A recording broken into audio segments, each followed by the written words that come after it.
¿Estamos listos? Amén. Bueno, estamos viendo el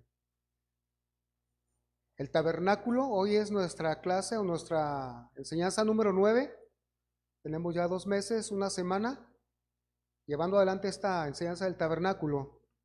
La enseñanza del tabernáculo, hermanos, es muy amplia, muy amplia. Podemos pasarnos mínimo un año solamente en el tabernáculo, mínimo. Y porque son muchos detalles los que están ahí prefigurados. Y yo creo que sí, serían 2 años, porque es muchísimo. Pero nosotros estamos viéndolo a vista panorámica, lo que es esta revelación, ¿verdad? Lo que es esta revelación para nosotros. Ser cristiano, hermanos, es algo muy importante. Ser cristiano es algo tan importante que debe estar en nosotros siempre latente esta definición. Dependiendo de la opinión que cada uno de nosotros tengamos en cuanto a qué es ser cristiano, depende la vida cristiana que llevemos. Decían unas personas, y lo dice la misma Biblia, que la calidad del pensamiento, la calidad de tu vida depende de la calidad de tu pensamiento. Y la Biblia nos dice que tal es el pensamiento del hombre, tal es él. Entonces, si nosotros consideramos el ser cristianos como nos lo dice la Biblia, como el Espíritu Santo nos ha hecho sentir, nosotros seremos personas que caminaremos dando ese testimonio. ¿Por qué doy todo este preámbulo a ser cristiano? Porque la revelación que hay en el tabernáculo nos habla precisamente de qué es ser cristiano y cómo debe de comportarse el cristiano y la investidura que tiene un cristiano. ¿Qué es una investidura? Es un vestido, ¿sí? Es una cubierta que tiene para ejercer ciertas funciones, facultades. Por ejemplo, el presidente de la República tiene una investidura de poder y autoridad. Es el presidente. Y hubo una ceremonia cuando se le puso la bandera en su cuerpo, ¿verdad? Muy solemne. Los padres de familia tenemos una investidura también, no física, sino espiritual. Hay una investidura de parte de Dios como autoridades en nuestras casas. En todo lugar hay investidura de autoridad. En la iglesia hay una investidura. Hay una investidura, una facultad, de verdad, que se puede ejercer en autoridad. Que es la iglesia, la autoridad se hace para la edificación porque es una autoridad no absoluta, sino que viene de Dios, pero al fin y al cabo es de Dios. Igual la autoridad en los padres es de Dios. ¿Por qué hago esto? Decía, porque nuestro tema es la consagración de los sacerdotes, es lo que vamos a ver hoy. Y es muy importante porque nosotros hemos visto ya 3 elementos, hermanos, en el tabernáculo. Vimos que para su levantamiento tenía que haber una puerta de entrada al atrio, tenía que haber también, después de allí, había un altar del sacrificio, donde los adoradores por el pecado iban y presentaban un animalito y ahí era sacrificado, degollado el animal y era quemado totalmente. También vimos la semana pasada que más adelante estaba la fuente de bronce, en donde los sacerdotes tenían que lavarse continuamente en cada momento para ejercer el ministerio. Esos sacerdotes tenían que lavarse las manos y los pies para ir a tomar el borreguito, el cordero del adorador o la vaca, lo que fuera, y degollarla y ponerla a quemar como sacrificio por el pecado de aquellas personas. Y tenía que ir, si le tocaba ministrar más adelante en el lugar santo, él tenía que volverse a lavar, a limpiar las manos y los pies para ministrar en el lugar santo. Aarón, como sumo sacerdote, él era solamente el que ministraba en el lugar santísimo de la presencia de Dios una vez al año.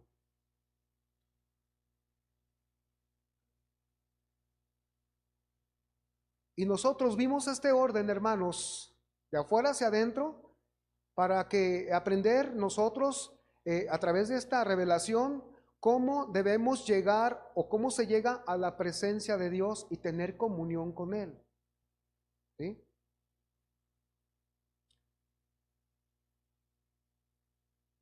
Y es ahí, en ese mueble que vimos en el altar del sacrificio, aquí, donde se establece un principio inviolable, que para acercarse a Dios solo tendrá que ser por medio de un sacrificio y no del nuestro, sino de una víctima inocente.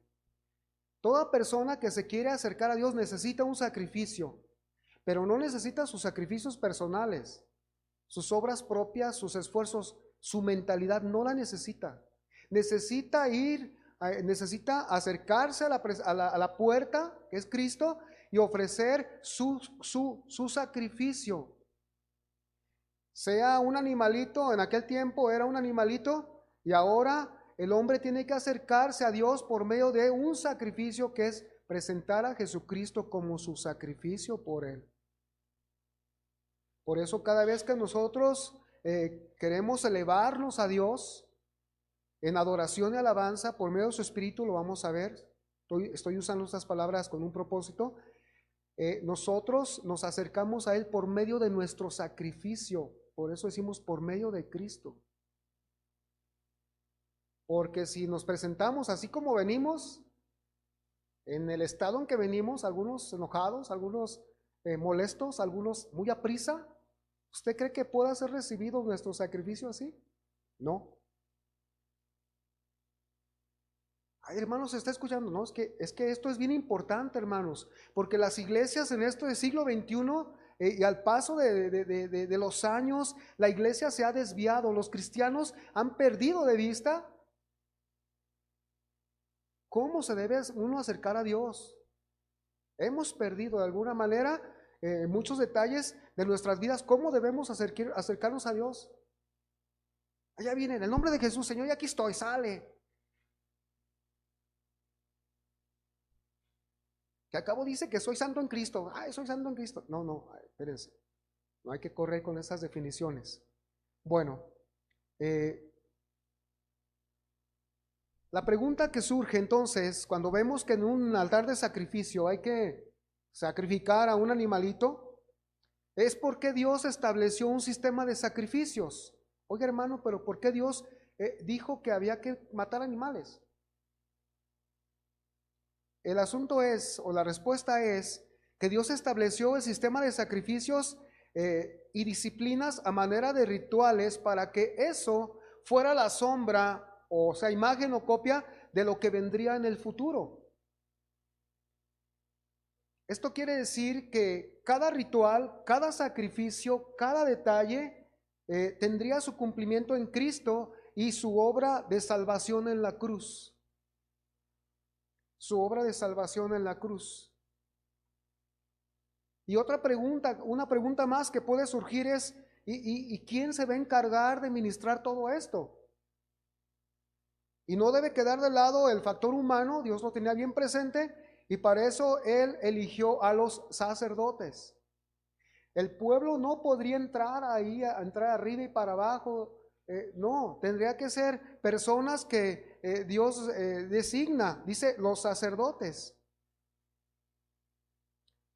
¿Y por qué es importante ver ahora a los sacerdotes, hermanos? Porque ellos prefiguran el sacerdocio de Cristo, pero también cada sacerdote nos está representando a nosotros, nos está prefigurando el sacerdocio que nosotros, que cada cristiano tenemos. En otras palabras, usted y yo somos un sacerdote. A lo mejor usted nomás se ve, soy un cristiano. No, espérese, usted es un sacerdote. Usted es un sacerdote, hermano. Me decía un hermano ya de muchos años, mi padre me hacía un comentario, me decía, lo que yo veo, hijo, dice, es que no hemos entendido, dice, que somos sacerdotes y caminamos por la vida olvidándosenos que tenemos esa investidura. Usted ve a las panderistas que tienen un vestido aquí, ese vestido tiene un simbolismo, ¿sí? Esta vestimenta de ellas tiene un simbolismo, tiene una razón de ser. Es una vestimenta que ellas usan para la adoración a Dios con los símbolos de Dios, pero sobre todo está el corazón investido de Cristo en ellas. Ya me adelanté un poco. Y en cada uno de nosotros. No te reúnes a la iglesia pensando que solamente es un lugar donde vas y te metes y sales. No, en la iglesia, el tabernáculo prefigura también la iglesia, el lugar de reunión con la presencia de Dios. Esto es fe. Por medio de la fe nosotros entendemos que cuando venimos a la iglesia se reúnen una multitud de sacerdotes a ministrar a Dios. No se reúnen a ver las fallas de los demás, no se reúnen a ver qué mosca pasó, no se reúnen a arreglar asuntos aparte de lo que es el culto a Dios. El reunirse en la iglesia, hermanos, es un asunto muy serio. Porque muchas iglesias fueron juzgadas, fueron reprochadas por Cristo mismo cuando la forma de culto había sido desvalorizada. Tenemos la iglesia de Éfeso, en tu culto has perdido el primer amor. En otras iglesias tienes ahí quien guarda la doctrina de Nicolaitas y el culto a Dios se mancha. Se mancha. Por eso es importante que usted y yo veamos en nuestro corazón que estamos investidos y esa sea nuestra vista, verlos a nosotros todos vestidos con esas investiduras, válgame la repetición del término, de ser un sacerdote. Ahorita lo vamos a ver. No tomemos a menos el venir a la congregación, porque más que nada lo que se toma a menos es el culto a Dios antes que al pastor, o a la hermana o a las hermanas. Antes que la humanidad de cada uno de nosotros está el culto a Dios. Y eso es lo que nosotros hemos querido transmitir, porque eso es la revelación de Dios, es lo que Dios quiere que la iglesia considere. Por eso hay celo de que las cosas sean exactamente, si es tiempo de Dios, es tiempo de Dios. Si es afuera, es tiempo de ustedes o tiempo mío. Debemos de ser sabios en los tiempos que corresponden a nuestras vidas, amados hermanos. Ahora, en medio de esta exhortación, hermanos, que es el ánimo del Señor para que sigamos adelante, los sacerdotes, mirarnos en ellos es para entender nuestra posición y deberes para con Dios. Estos hombres, los sacerdotes que ministraban aquí, eran ayudados por otro grupo que se llamaba los levitas. Los levitas no eran sacerdotes. Los levitas ayudaban a los sacerdotes. Pero en la Biblia hoy todos somos sacerdotes, ¿sí? No se trata tampoco de decir yo no ayudo en esto porque no soy levita, ya no existe el levitaje, no. La Biblia nos habla del servicio a Dios y todo el servicio que había aquí la semana pasada nos puso Josué una imagen donde se veía un gran movimiento dentro del tabernáculo. Sacerdotes por donde quiera, unos limpiando, unos llevando, unos trayendo. ¿Por qué? Porque esto nos habla que la iglesia es un lugar de trabajo, de servicio, donde los sacerdotes están haciendo algo, donde los sacerdotes tienen bien clara la visión de que están haciéndolo para la presencia de Dios. Esta imagen es muy significativa porque el trabajo no solo lo debe hacer uno solo, un sacerdote, lo tienen que hacer todos los sacerdotes, especialmente los que están dispuestos sobre todas las cosas. Nos dice Romanos 12 que entonces nosotros veamos los dones que Dios nos ha dado y los pongamos en práctica. Esto nos habla esta imagen. Ya lo he recalcado y lo he dicho muchas veces, para que la gracia de Dios despierte en su corazón, en mi corazón, hacer aún más para el Señor, hasta el momento en que se acabe todo.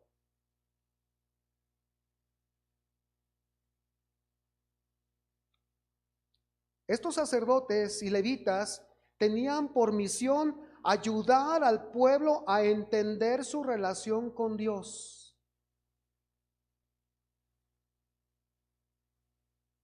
Su relación con Dios, y puesto que eran los representantes del pueblo ante Dios, se requería que vivieran de una manera congruente con el cargo que representaban.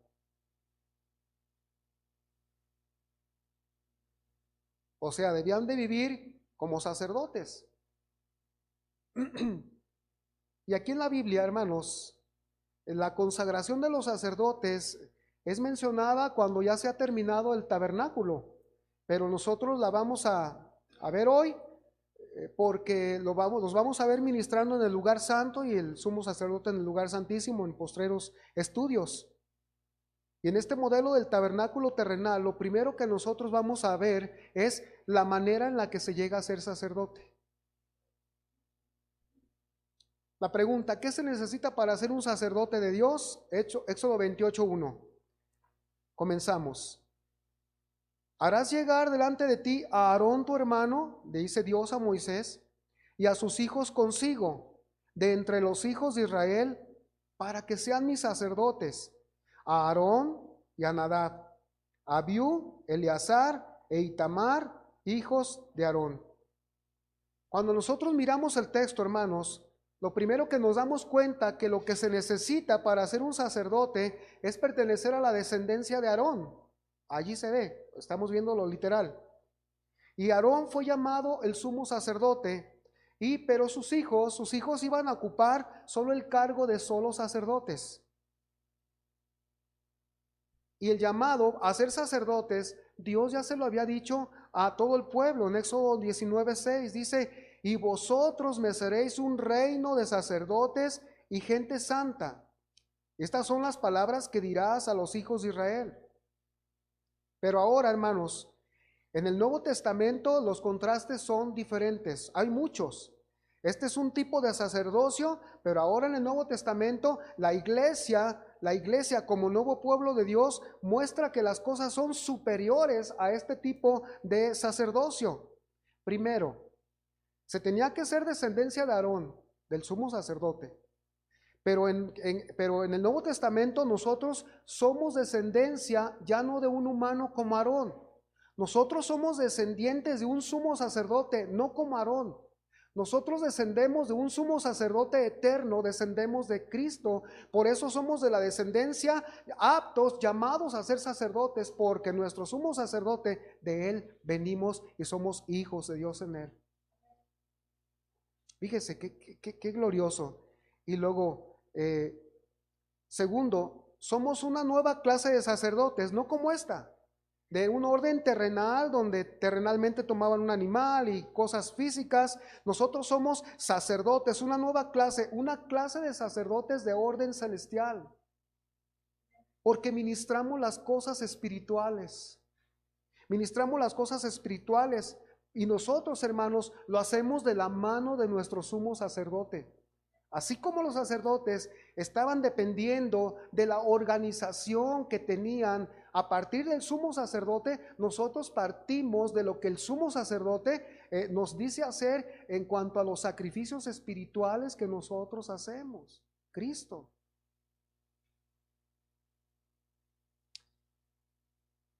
Dice Primera de Pedro 2:5, vosotros también como piedras vivas, sed edificados como casa espiritual y sacerdocios para ofrecer sacrificios espirituales aceptables a Dios por medio de Jesucristo. Sacrificios espirituales. Estos ofrecían sacrificios de animalitos, pero nosotros ofrecemos sacrificios espirituales. Cuando levantamos la mano, cuando alabamos, cuando adoramos, cuando cantamos, hermanos, es un sacrificio espiritual en Cristo Jesús.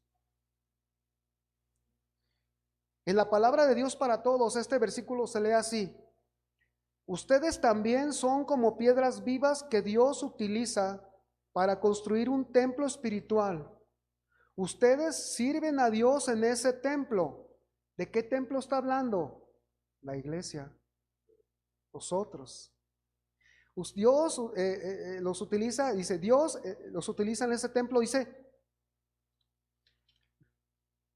Dios los utiliza para construir un templo espiritual. Ustedes sirven a Dios en ese templo como sacerdotes santos.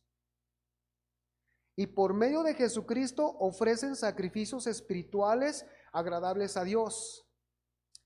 Otro punto es que el llamado al sacerdocio se cumple en Cristo cuando entendemos que en Él hemos recibido un mejor llamamiento.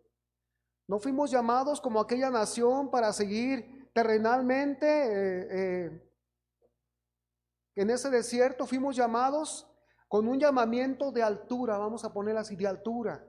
Así decía un amigo cuando estábamos en la compañía de soldadores, le decíamos, ¿cómo te quedó la soldadura? Me quedó de altura.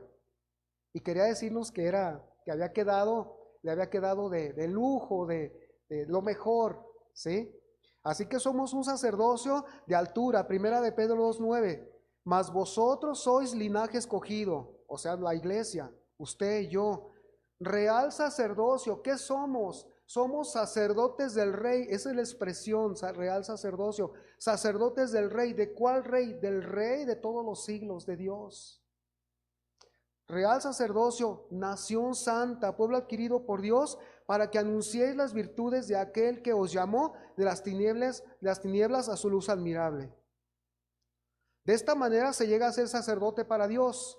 Entonces nosotros hemos visto que esa fue la manera en la que llegamos a ser sacerdotes. Fuimos llamados en Cristo, el sumo sacerdote, y en él nosotros fuimos introducidos a ministrar ya no en el tabernáculo terrenal, sino en el tabernáculo donde la presencia de Dios está en la tierra, que es su iglesia. Fíjese. Segundo punto. Bueno, antes de seguir al segundo punto, apúntelo. Pasos en la consagración de los sacerdotes. La Biblia nos muestra que por medio de una ceremonia muy solemne, como decía yo, que las ceremonias de investimiento o de investidura son muy solemnes. Fuimos a la Secretaría de Gobernación y la ceremonia que se hizo fue muy solemne. Protestamos, nos tomaron protesta, ¿sí? En donde prometíamos participar con la paz de México. Y fue algo tan emocionante, hermanos, en la entrega de los documentos de las congregaciones del AR. Fue tan emocionante porque pues ves ahí todo, las escoltas, la seriedad, el himno de nuestra patria. Fue algo maravilloso que Dios nos permitió estar. Pero el punto importante es la solemnidad de las ceremonias de ese tipo de importancia. Cuando se hizo la ceremonia de ordenación aquí, también era solemne, hermanos. Porque era una ceremonia de consagración, era una ceremonia de dedicación, era una ceremonia de una total dedicación a Dios. Los hermanos nos dijeron, ahora ustedes están casados con Cristo, no hay marcha atrás. Entonces, esas ceremonias de investidura, ¿sí? Esas ceremonias tan solemnes son un prototipo, más bien vienen desde el Testamento en esta ceremonia de los sacerdotes de consagración. Y lo primero que vemos para que un sacerdote fuera consagrado es que debería ser bañado para el servicio. Éxodo 29:1. Esto es lo que les harás para consagrarlos, dice la palabra. Esto es lo que les harás para consagrarlos, para que sean mis sacerdotes. Dice una instrucción: toma un becerro de la vacada y 2 carneros sin defecto. Y vienen mucho más sacrificios para la consagración, que tienen que ver con ciertas cosas del carácter de Cristo, y ciertas cosas del carácter en los sacerdotes. Pero el Éxodo 29:4 ahí dice: y llevarás a Aarón y a sus hijos a la puerta del tabernáculo de reunión y los lavarás con agua. La presentación, hermanos, de los sacerdotes tenía que ser en la puerta. Nosotros vimos que la puerta es tipo de Cristo. Y esto nos habla a nosotros de que todo cristiano, usted que recibió a Cristo, usted que se entregó a Cristo, usted que vino arrepentido a los pies de Cristo, usted se haga de cuenta que usted, no haga de cuenta, usted estuvo en la puerta y de ahí entonces usted fue presentado por Cristo para ejercer su sacerdocio. Por eso ellos tenían que ser bañados. Era una elección que no habían ellos adquirido por sus fuerzas, no lo habían adquirido por sus obras, no lo habían adquirido donde hubiese intervenido la mano del hombre. Simple y sencillamente Dios dijo, acércame a Aarón. No hubo una votación de la iglesia o de la congregación en aquel tiempo, no hubo una votación para elegirlos. Dios dijo, tráeme a Aarón y a sus hijos. ¿Qué quiere decir esto? Que como no fue por sus propios esfuerzos ni la vida humana de cada uno de ellos, vemos entonces que solo es la gracia de Dios la que te ha hecho el llamado. Es la gracia de Dios la que me hizo el llamado, es la gracia de Dios la que me introdujo, la que me acercó a Cristo, es la gracia de Dios en Cristo la que me hizo sacerdote, la que te hizo a ti un sacerdote. Y la gracia de Dios nos establece que el hombre no se merece la bendición de Dios, no se merece nada, pero es favorecido por el inagotable amor de Dios. ¿De qué nos podemos jactar, hermanos? De nada. ¿De qué no nos podemos jactar? De un nombre, de unas habilidades, de un conocimiento. ¿De qué nos podemos jactar? No tenemos por qué jactarnos de nada, en absoluto. Porque todo ha sido por gracia. Ha sido el amor de Dios, inagotable fuente, que nos llamó y nos eligió. Ahora fueron lavados con agua, y esta frase la vimos la semana pasada, que significa que fueron bañados completamente, no fueron lavados algunas partes, no. Tráelos a la puerta, dice, los lavarás con agua, los bañarás, es el original hebreo, los lavarás, los bañarás completamente, todo su cuerpo. Y además, ellos no se bañarían solos, tenían que ser bañados por Moisés, o sea, no tenían por qué entre ellos mismos tomar la jícara, vamos a decirle, y echársela. Yo te baño a ti, tú me bañas a mí, yo te designo sacerdote, yo te consagro a ti. No, espérate. Aquí lo que nos está mostrando el Señor es que, primero, que este baño iba a ser una sola vez en sus vidas y no habría otro baño más. La enseñanza es que el baño completo es símbolo de la santidad en el que es convertido en sacerdote. ¿Cuál es tu deber y mi deber ahora? Caminar en santidad, porque has sido bañado. ¿Te bañó Moisés? No, nos bañó el Señor Jesucristo. ¿Cómo? Vamos a ver aquí. Nos bañó con la regeneración hecha por el Espíritu Santo. Esto nos habla, el baño completo nos habla de nuestro nuevo nacimiento. No hemos nacido de nuevo a medias. No hemos nacido de nuevo a medias. Cuando venimos a Cristo, hermanos, nos dio una vida nueva interior completa por medio de la palabra de Dios, que es representada como el agua. Cuando nací de nuevo, todo mi ser fue renovado, ¿sí? O sea, nací de nuevo para que mi boca sea otra forma de hablar. Nací de nuevo para que mis pies caminen por otros lugares. Nací de nuevo para que mis manos toquen lo que le pertenece solo a Dios.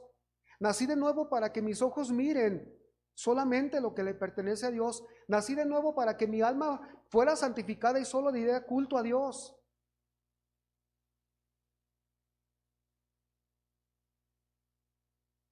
Dice Juan 15:3. Jesús le dice a los discípulos y nos dice: ya vosotros estáis limpios por la palabra que os he hablado. Veíamos que era una sola vez y para siempre. ¿Por qué? Porque no nacemos de nuevo cada rato, porque tampoco dejamos de ser sacerdotes de vez en vez. Siempre somos sacerdotes. Siempre debemos estar ministrando al Señor, siempre lo ministramos. Hablamos de la posición que tenemos en Cristo, pero hay una cosa importante. Debemos, si es necesario, que miremos nuestra consagración y nuestro andar. Porque aquí nos dicen Juan 13:10, Jesús le dijo, el que está lavado no necesita sino lavarse los pies, pues está todo limpio, y vosotros limpios estáis, aunque no todos. El pasaje lo vimos la semana pasada, la palabra el que está lavado es el que está bañado, el que ha sido nacido de nuevo, dice, no necesita sino lavarse, sino santificarse cada día. ¿Para qué? Para estar ministrando a Dios en su vida personal. Fíjese. Dice, aunque no todos, porque se refiere a Judas, porque Judas no era un nuevo nacido. Ahora, veíamos también el detalle de que este baño era hecho por otro. Y decíamos que Jesús ha venido a bañarnos para santificarnos, para apartarnos para Él y su servicio, para que el Padre sea glorificado. El que te llamó, el que te apartó, el que te santificó, el que te regeneró, fue el Señor Jesucristo, a través de su Espíritu Santo. No hemos sido ningún ser humano. Esa es la realidad espiritual de lo que es la iglesia de Cristo, la realidad espiritual de lo que eres tú en Cristo, de lo que soy yo en Cristo, de lo que somos. Juan 17:7, ahí prepárelo. Así como Aarón y sus hijos fueron santificados, bañados por Moisés, figura de Cristo. ¿Ok? Dice el versículo, santifícalos en la verdad, tu palabra es la verdad. Como tú me enviaste al mundo, yo los envío también al mundo. Y por ellos me santifico a mí mismo, para que también ellos sean santificados en la verdad. Me dice un día un hermano, cuando comenzamos en las juntas de los pastores, lo primero que me dijo este pastor, mira, dice, el ministerio, por su gracia, te lo has dado en Cristo, Cristo te lo dio. El caminar te va a llevar Cristo. Tú estás puesto para llevar la fidelidad, tu fidelidad siempre a Cristo. Va a haber muchas cosas, me dijo, en el caminar, pero siempre ten en cuenta que Cristo fue el que te llamó, que Cristo fue el que te colocó y que Cristo te va a hacer, los va a enseñar. Y fueron palabras confortantes, y cuando yo leí este versículo me acordé de esas palabras y dije, bueno, a todos nosotros como cristianos, hermanos, fíjate cómo Dios te ha santificado en Cristo, cómo Cristo mismo tomó, por medio de su palabra, tomó y te santificó, su Espíritu Santo. La palabra aquí cuando dice santifícalos, quiere decir, apártalos para ti mismo, para tu servicio, recíbelos en el oficio, que tu mano vaya con ellos. Esa frase, santifícalos, es toda una oración, hermanos, santifícalos. Apártalos para ti mismo, para tu servicio. Acuérdense que es la oración del Señor. Recíbelos en el oficio, que tu mano vaya con ellos. Y así como Jesús se consagró, nosotros vivir una vida consagrada en santidad al Señor. Segundo, otra cosa en los pasos de la consagración de los sacerdotes es la vestimenta para el servicio. Dice Éxodo 28:40, y para los hijos de Aarón harás túnicas, también les harás cintos y les harás tiaras para honra y hermosura. Y con ellos vestirás a Aarón tu hermano y a sus hijos con él, y los ungirás y los consagrarás y santificarás para que sean mis sacerdotes. Este mismo versículo, el 40, en la palabra, en Dios habla hoy, en esta versión, dice, a los hijos de Aarón hazles túnicas, cinturones y turbantes que les den esplendor y belleza. Miren, yo me imagino que así visualizando como lo describe la Biblia, que las vestiduras de Aarón y los sacerdotes eran realmente hermosas, hermanos. Y no me diga la vestidura del sumo sacerdote, con las piedras preciosas, engastadas en oro, con la placa, con el pectoral, con el efod, ¿sí? Con la diadema santa que decía santidad a Jehová, de puro oro, hermanos. Ahí. Imagínense qué hermosa. Imagínense cuando el sumo sacerdote entraba cada año y todo el pueblo ahí adorando a Dios y entrando el sumo sacerdote, era una belleza ver esas vestiduras. Y yo creo que el mismo pueblo de Israel lo veía así. Pero lo importante, hermanos, de estas vestiduras no era más que lo hermoso que se veían, era que estas vestiduras eran de carácter sagrado, hermanos, vestiduras sagradas, vestiduras santas. Cuidado con hacer algo con esas vestiduras, cuidado con querer imitarlas. Había un versículo donde dice, cuidado con hacer algo semejante a esto, al aceite de la unción, a las vestiduras que Dios había dictado, precisamente por eso. Porque eran el diseño de Dios. Dios diseñó las vestiduras de los sacerdotes. Dios diseñó tu vestidura. Dios diseñó la mía, la de todos. Ahora vamos a ver las vestiduras estas. Dios las diseñó y se las mostró a Moisés para enseñarle al pueblo la vestidura que se necesita para acercarse a adorarlo. O sea que no con cualquier vestido me voy a la fiesta, no. O sea que no con cualquier cosa me puedo acercar a Dios, no. No con cualquier cosa con la que me he visto puedo estar delante de Él hablando de cosas mentales, corazón, alma.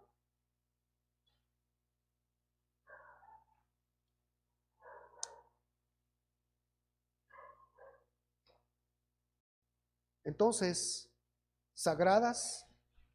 ¿Y cuáles son esas vestiduras de las que Dios habla, que dice que se necesitan? Que son las que solo vienen de Él. Son las vestiduras de justicia. Son las vestiduras de justicia. Por eso estas vestiduras, hermanos, debían de vestirlas los sacerdotes, porque estas vestiduras de justicia no hablaban de la justicia de Aarón, porque él seguía siendo humano como todos. No hablaban de la justicia de los sacerdotes, seguían siendo humanos. ¿Sabe que Aarón, siendo el sumo sacerdote, sabe qué hacía el sumo sacerdote? Se presentaba cada año con sangre y pedía perdón por sus pecados del mismo sumo sacerdote y por los pecados del pueblo. Entonces Aarón sabía que era pecador. No entiendo cómo en estos tiempos alguien que se dice sumo sacerdote le dicen su santidad. Si la revelación bíblica nos dice todo lo contrario. Entonces, ahora, esas vestiduras nos hablan de la justicia, no de ellos, no nos hablan de la justicia, no de nosotros, nos hablan de la justicia que viene de Dios. Y esas vestiduras de justicia que vienen de Dios son las primeras con las que fueron cubiertas aquellas dos personas en el huerto del Edén, Adán y Eva.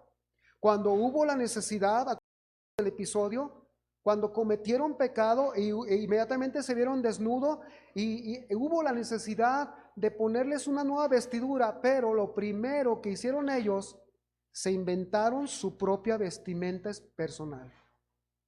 Se la inventaron, la diseñaron a su modo, con su inteligencia, con sus fuerzas, con sus materiales, con sus pensamientos, en fin, la diseñaron con su propia justicia.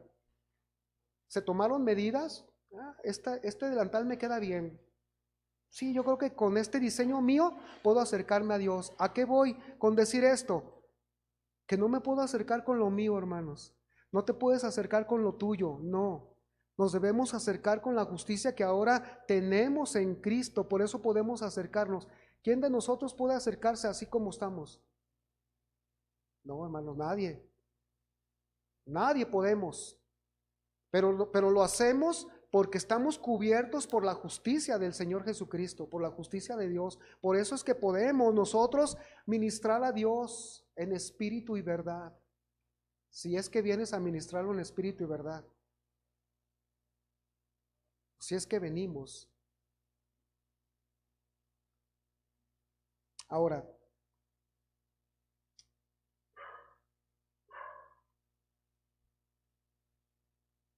estas vestiduras, esa manera de que Adán y Eva inventaron para presentarse ante Dios, no era la forma de vestirse apropiada para estar ante la santidad del Dios eterno. ante el Señor de todos los siglos. Necesitaban unas vestiduras esplendorosas, unas vestiduras, otro tipo de vestidos. Y sabe, Dios se las dio. ¿Cómo? Sí, de unos animales. Oiga, pero son hermosas y esplendorosas a los ojos de Dios, sí. A los ojos de los hombres no. ¿Por qué? Porque para vestirse de esas vestiduras justas, para vestirse de esas vestiduras esplendorosas, tiene que morir el ego. Y eso duele.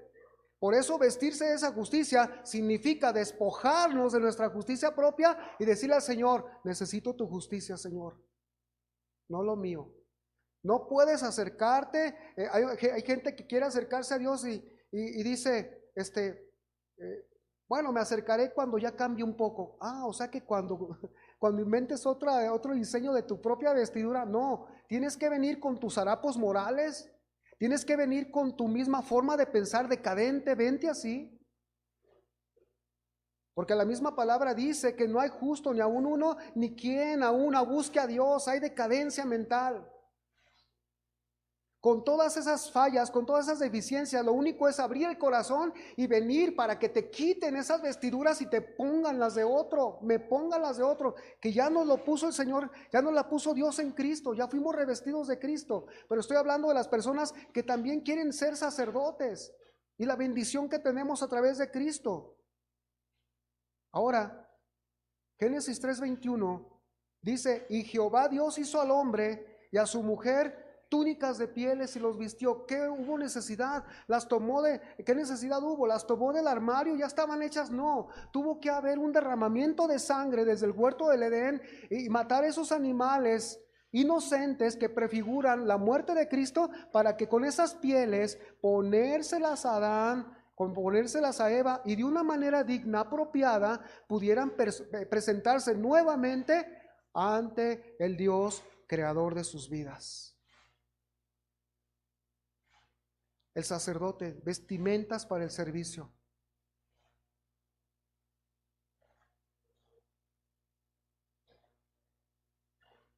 Necesitaban el esplendor de unas vestiduras que les permitieran acercarse con dignidad a su Creador. El esplendor de estas vestiduras tenía por finalidad inculcar a la mente y el corazón en los sacerdotes que para oficiar también se requiere una justicia de carácter personal. O sea, no solamente iban a ser diseñadas las vestiduras para Aarón y Aarón iba a decir, aquí estoy, pónganmelas, ya soy el mero mero. No, Aarón tenía que entender y junto con sus hijos que les requería a ellos una justicia personal, que la misma justicia con las que habían sido investidos, con esas vestiduras, también tenía que reflejarse en sus actitudes para el servicio hacia Dios. Y me voy a meter un poquito más fuerte, hermanos. Las actitudes que nosotros tenemos a veces para el servicio para Dios no reflejan nada la justicia que está en nosotros en Cristo. Lo hacemos de mala gana, lo hacemos cansado, lo hacemos como ahí se va, lo hacemos como con falta de diligencia. ¿Acaso esa es la justicia que vive en nosotros? ¿Acaso Cristo, la justicia de Dios, actuó de manera diligente, fue impasible, fue perezoso, no fue solícito? No, Él es la justicia de Dios y en su caminar nos muestra cómo esas justicias, esas vestiduras tienen que mostrarse en nuestras vidas, amados. Había un canto muy hermoso, todavía lo hay, que dice, porque soy un sacerdote llamado a ministrar en tu presencia. Ahora con más sentido lo podemos cantar, a ver si lo podemos mostrar aquí. Porque queremos que los cantos tengan un sentido a través de la doctrina, de la palabra de Dios. No que se canten por el ritmo ni por lo que le guste a uno o al otro, sino por el sentido que tienen en la palabra de Dios. Bueno, entonces, hermanos, tenía que ser una justicia de carácter personal. ¿Por qué? La grande razón, la respuesta es porque esas vestiduras eran símbolo de la santidad que se requiere para tener acceso al trono de Dios e interceder por otros. No se puede querer interceder por alguien, no se puede acercarse a la santidad de Dios si hay algo que está estorbando nuestros corazones. El Señor dijo, y cuando ores, cuando adores, si te acuerdas que tu hermano tiene algo contra ti, ve con él, porque es importante la adoración a Dios, hermano. Hago el énfasis. Es importante, nos acercamos al Dios altísimo y santísimo.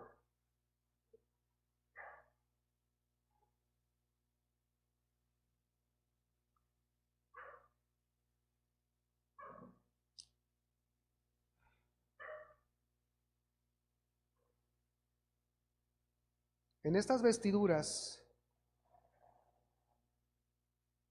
Aarón se presentaba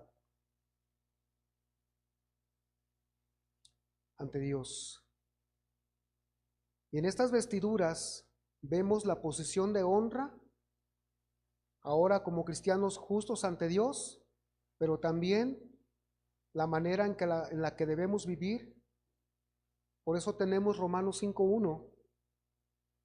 Justificados pues por la fe tenemos paz para con Dios por medio de nuestro Señor Jesucristo, vestidos de la justicia, por quien también tenemos entrada por la fe a esta gracia por la cual estamos firmes y nos gloriamos en la esperanza de la gloria de Dios, vestidos con esa justicia. Pero en 2 Corintios 7:1 dice, así que, amados, puesto que tenemos tales promesas, el contexto habla de la comunión con Dios, limpiémonos de toda contaminación de carne y espíritu, perfeccionando la santidad del temor de Dios. En otras palabras, cuida tus vestiduras. En otras palabras, cuidemos nuestras vestiduras. Caminamos en vestiduras blancas, pero se manchan por el pecado, pero para eso es una fuente de bronce donde la palabra de Dios vamos y nos lavamos para seguir ministrando al Señor en santidad. Entonces, amados, tenemos la posición, pero también tenemos la responsabilidad de andar en santidad, porque ese es el fruto de nuestra salvación. En 2 Corintios 7:1, en palabra de Dios para todos, dice así: queridos hermanos, nosotros tenemos esas promesas de Dios, entonces purifiquémonos, alejándonos de cualquier cosa que contamine nuestro cuerpo y nuestro espíritu. O sea, nuestro cuerpo y de lo más profundo que hay en nuestras vidas. Cuando descubrimos impurezas, por eso oraba en medio de esta alabanza, pon tu fuego en mí. Cuando descubrimos impurezas en nuestras vidas muy arraigadas allá, es donde nosotros debemos venir y pedirle a Dios, purifícanos de eso. Dediquemos, dice, nuestra vida por completo a Dios, mostrando el respeto que le tenemos. Aleluya. La justicia, hermanos, Cristo nos las da por el Evangelio y es por medio de eso que podemos acercarnos a Dios. Y esa justicia, el vestido de justicia, la vestidura sacerdotal, es tan importante, hermanos, que nos puede llevar a un destino, nos lleva a un destino eterno. En Mateo 22, 1 al 14, vamos a ver algunos puntos importantes a grandes rasgos. Está la base y la importancia y el resultado de estar vestidos con esta justicia. Dice Mateo 22:2, en la parábola de la fiesta de bodas: el reino de los cielos es semejante a un rey que hizo fiesta de bodas a su hijo. Aquí el rey es Dios, el hijo es Cristo, la boda es la unión de los creyentes con Cristo, o sea, de aquellos que hemos puesto nuestra confianza en Él y por lo tanto estamos unidos a Él. Y el banquete, hermanos, el banquete de bodas es la fiesta del Evangelio, y en la cual todos van a estar los que acepten los que aceptan la invitación de la gracia de Dios. Y en esta parábola, hermanos, a grandes rasgos, como dije, hay dos invitaciones, y surge de la costumbre de aquellos pueblos. Una invitación es que se mandaba una de manera general, a algunas personas más bien, se mandaba, era general, se mandaba, y los que la aceptaban, los que recibieron la invitación, esa primera invitación no tenía fecha precisa. recibían la invitación y posteriormente, pasando algún tiempo, volvían a mandarles otra invitación, pero ya con una fecha precisa. Así que cuando se invita a cierta fecha a esos que habían aceptado la invitación, ellos empiezan a poner muchas excusas y empiezan a poner un montón de cosas y no van a la invitación de la fiesta de bodas. Por eso, aquí en el 22, perdón, y esa, quiero añadir, en esa fiesta iba a durar varios días. En Mateo 22:3 dice, y envió a sus siervos a llamar a los convidados a las bodas,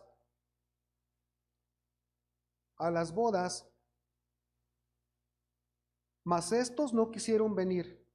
Volvió a enviar otros siervos diciendo, decid a los convidados, he aquí, he preparado mi comida, mis toros y animales engordados han sido muertos, y todo está dispuesto, venid a las bodas. O sea, una gran fiesta, está la invitación.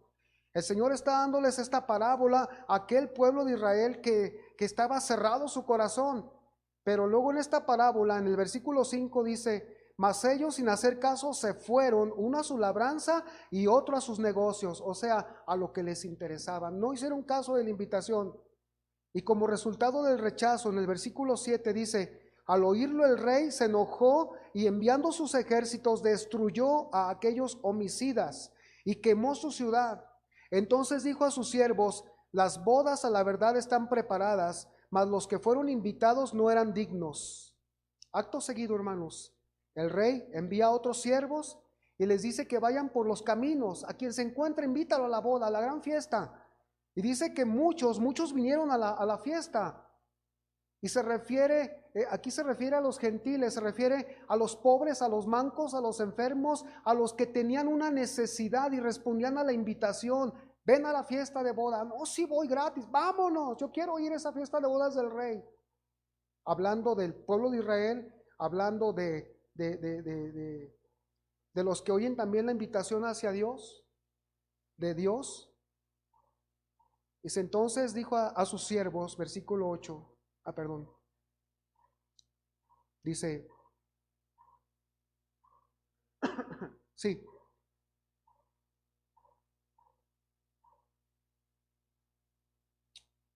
el 22:11 dice que se hizo la fiesta, dice que el rey entró para ver a los convidados, a los que habían entrado, dice, y entró el rey para ver a los convidados y vio allí a un hombre que no estaba vestido de boda.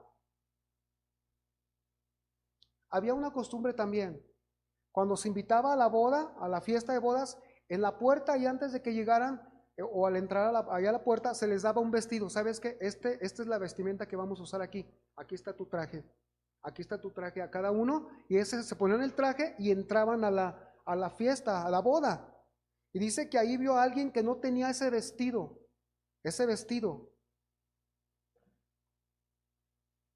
Y entró el rey para ver a los convidados y vio allí a un hombre que no estaba vestido de boda y le dijo, amigo, ¿cómo entraste aquí sin estar vestido de boda?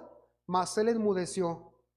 Entonces el rey dijo a los que le servían, atadle de pies y manos y echadle en las tinieblas de afuera. Allí será el lloro y el crujir de dientes, porque muchos son llamados y pocos los escogidos. ¿A qué se refiere? Que la vestimenta sacerdotal significa la justicia que Dios está dándole a las personas que quieran acercarse a Él para en gracia ser cubiertos y poder ministrarle. Pero el que no tenga esas vestiduras que comienzan por presentarse a la puerta con un sacrificio y creer en el sacrificio que se derrama por sangre, entonces no podrán estar en la eternidad si no tiene esas vestiduras. Y en la iglesia hay un constante llamado. Si alguien no tiene esas vestiduras, este es el fin que le espera. Necesita ser lavado por la sangre de Cristo y que se le pongan las vestiduras. Porque llegará el momento en que esta parábola se cumplirá en los tiempos postreros. Los que no tengan el vestido de boda no podrán tener las bodas con el Cordero. Entonces, amado hermano, eres más que un simple humano que está con carne y hueso. Estás investido, estás cubierto por unas vestiduras santas, sagradas, la justicia de Dios. La parábola nos enseña por medio de esta costumbre, allá vimos lo del vestido, pero la clave es que ese vestido de justicia que Dios ofrece en Cristo para poder estar en su presencia eternamente no debe ser rechazado. No debe ser rechazado, porque si se rechaza va a mostrar una deslealtad, muestra menosprecio a la invitación de Dios. Y es el mismo llamado que en Romanos 2:3 Dios hace al hombre. Y piensas esto, oh hombre, tú que juzgas a los que tal hacen, hablando de los moralistas, religiosos y paganos, se aplica el mismo punto.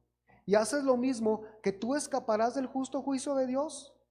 O menosprecias las riquezas de su benignidad, paciencia y longanimidad, ignorando que su benignidad te guía al arrepentimiento. ¿Para qué? Para que te vistas de las vestiduras de justicia.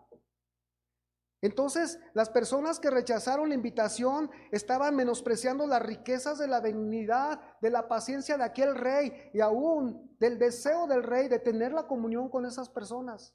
Dios está deseoso de tenerla con los que no han entregado su vida a Cristo. Él está deseoso. Por eso te dice un principio: ven cómo estás, ven con tus vestidos que tienes para yo ponerte otros vestidos. Dice alguien: no, pues yo no voy pues yo no puedo decirme cristiano hasta que cambie mi forma de hablar. ¿Sabes qué? No la vas a cambiar. Si no vienes a que te pongan las vestiduras y el poder que conlleva traerlas, no vas a poder cambiar. Hablando del ministerio del Espíritu Santo. Y vemos la sentencia de juicio: átenlo, échenlo fuera. Muchos son los llamados y pocos los que reciben la gracia de Dios para estar en las bodas. Por último, el tercer paso para la consagración de los sacerdotes es la unción para el servicio. Éxodo 28:41. Y con ellos vestirás a Aarón tu hermano, está hablando de los vestidos, y a sus hijos con él. Luego dice: y los ungirás y los consagrarás y santificarás para que sean mis sacerdotes. Esto nos lleva a pensar en algo, hermanos, en que Dios requiere para servirlo en plenitud. Dios lo que requiere para servirlo en plenitud es la llenura, la dependencia del Espíritu Santo. Si nosotros podemos irnos al libro de los Hechos, recordemos cuando seleccionaron a aquellos 7 que iban a ser diáconos, y uno de los requisitos era llenos del Espíritu Santo, totalmente en control de Él. No se puede, hermanos, servir a Dios si no se está en control del Espíritu Santo. Para eso la unción tenía que ser derramada sobre ellos, santificados y luego capacitados, fortalecidos para realizar todo ese ritual. Ahora, para realizar todas las cosas que Dios quiere que se hagan en la congregación, en su iglesia. 2 cosas, hermanos, eran necesarias para el ministerio sacerdotal: estar consagrado, ordenado, dedicado, y estar capacitados, como lo dije. Y la unción en aceite era dada a los reyes, sacerdotes y profetas del Antiguo Testamento.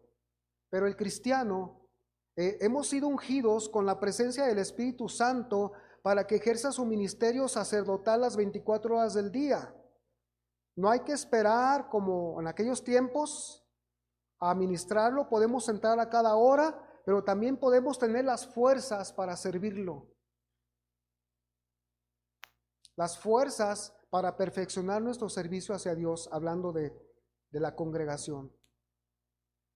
Cristo, hermanos, ha abierto el acceso y es por el Espíritu Santo que lo podemos hacer.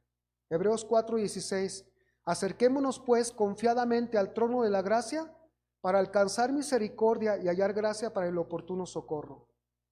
En 8:26 dice: y de igual manera de Romanos 8:26, y de igual manera el Espíritu nos ayuda en nuestra debilidad, pues qué hemos de pedir como conviene, no lo sabemos, pero el Espíritu mismo intercede por nosotros con gemidos indecibles.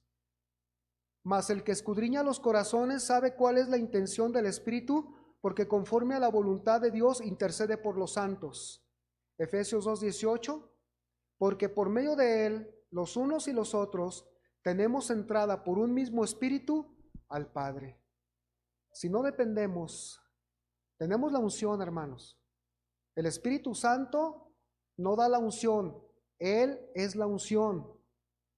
Si no dependemos de las fuerzas del Espíritu Santo, es por eso que nuestro ministerio sacerdotal es débil, es débil, es mediocre nuestro servicio sacerdotal. No hay esa excelencia, no hay que buscar la excelencia para Dios, voy a tocar mejor, no, depende del Espíritu Santo, primeramente.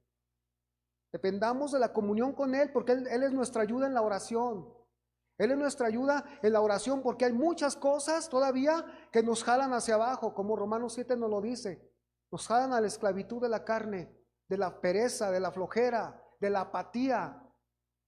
Para eso necesitamos. Son cosas que influyen y echan a perder el ministerio sacerdotal en el momento de cada uno de nosotros. Por eso es necesario estar dependiendo de las fuerzas y el poder del Espíritu Santo en nosotros, de sus santas energías, de un hermano. Así que, hermanos, el Espíritu Santo ha venido para morar permanentemente en cada cristiano. Fue la promesa del Señor, que Él dijo que vendría el Espíritu Santo para establecer su iglesia como morada de Dios. Y como conclusión, hermanos, la lección es clara. No se puede ser sacerdote si no se ha recibido el baño de Cristo, regenerados. No se puede ser sacerdote si no hemos recibido la vestidura de Cristo, la justicia de Dios. No se puede ser sacerdote, por lo tanto, porque no hemos recibido o alguien no ha recibido el Espíritu del Señor, el cual le consagra, le santifica y le capacita y lo introduce al ministerio sacerdotal, como lo vemos reflejado en el tabernáculo. Esa es la realidad de nosotros como cristianos. Nos preguntan, a ver, dime que eres en Cristo. Ay, soy hija del rey. Ay, soy hijo del rey. No, espérate.